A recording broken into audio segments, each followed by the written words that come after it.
നല്ല സുഗന്ധ. ഇതിന് പനിക്കൂർക്ക എന്നാണ് പറയുന്നത്. നല്ല ഇത്രയും ബുഷിയായിട്ട് വളർന്ന് നിൽക്കുന്നതെന്ന് വെച്ചാൽ കാട് പിടിച്ചുണ്ടാകും. പക്ഷെങ്കിൽ ഇത് നമ്മൾ കാട് പിടിപ്പിക്കാതെ കുറേശ്ശെ ഒടിച്ചൊടിച്ച് നിർത്തും. നിർത്തുമ്പോൾ ഇങ്ങനെ വെള്ളം നല്ലതായിട്ട് ഒഴിക്കണം. ഇതിന് നല്ലതായിട്ട് വെള്ളം വേണ്ട ചെടിയാണ്. നമ്മളൊരു ചെറിയ പാത്രത്തിനകത്ത് ഇങ്ങനെ കൊണ്ടുവന്ന് ചെടിച്ചട്ടിയല്ല, അല്ലാതൊരു നമ്മളിതൊക്കെ കളയാൻ എടുത്ത് വെക്കുന്ന ബോട്ടില്ല, അതെല്ലാം അതിനകത്തോട്ട് വെച്ചിട്ട് ഇഷ്ടംപോലെ വെച്ച് നട്ട് പിടിപ്പിച്ച് നമ്മുടെ കിണറിൻ്റെ ചുറ്റും വെച്ചിട്ടുണ്ട്. നല്ല സുഗന്ധമായത്. പിന്നെ നമുക്ക് ഇച്ചിരി ഒരു വെള്ളം തിളപ്പിച്ചൊന്ന് കുടിക്കണമെങ്കിൽ വെള്ളത്തിൻ്റെ രുചി ഒന്ന് മാറ്റി വെള്ളം കുടിക്കണമെങ്കിൽ ഇതിൻ്റെ ഒരു തണ്ട് അടിയിൽ നിന്നോ മേളിൽ നിന്നോ ഓർമ്മ എടുക്കുക. അവിടെ നിന്ന് തന്നെ പൊട്ടിക്കിളത്ത് വീണ്ടും ഉണ്ടാവും. പനിക്കാർക്കുള്ളതല്ലേ?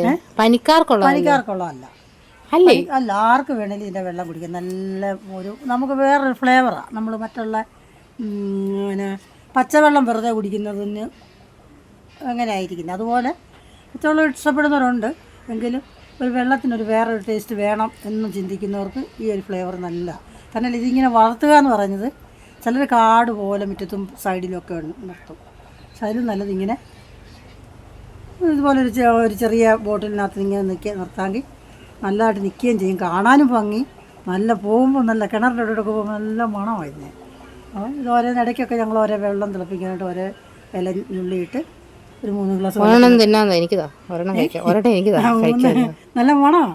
നല്ല നമുക്ക് നമ്മളൊരു സ്പ്രേ അടിച്ച് പോകുന്നതിലും സുഗന്ധമാണ് നമ്മളിതൊന്ന് മണപ്പിച്ചിട്ട് പോകുന്നത്.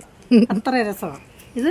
കുഞ്ഞു പിള്ളേരുള്ള വീടുകളിലൊക്കെ മിക്ക ആൾക്കാർക്കും പഴയ ആൾക്കാർ വളർത്തും. എന്താണെന്ന് വെച്ചാൽ ഇതിൻ്റെ നീര് ഞെരടിയിട്ട് അത് നെറുകയിലിങ്ങനെ കുഞ്ഞുങ്ങളുടെ നെറുകയിൽ തൊടും. അതെന്തിനാ വെച്ചാൽ പിള്ളേർക്ക് പനി, മൂക്കടപ്പ് ഇതൊക്കെ മാറാൻ വേണ്ടി പച്ചയ്ക്ക് ചവച്ച് തിന്നുകയും ചെയ്യും.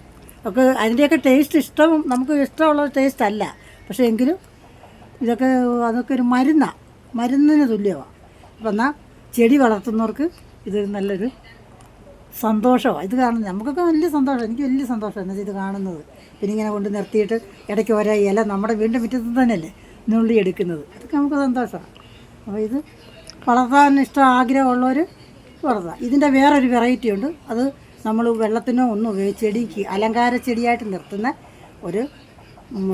ഒന്നും കൂടി. അത് ഞാൻ അടുത്ത വീഡിയോ കാണിക്കാം.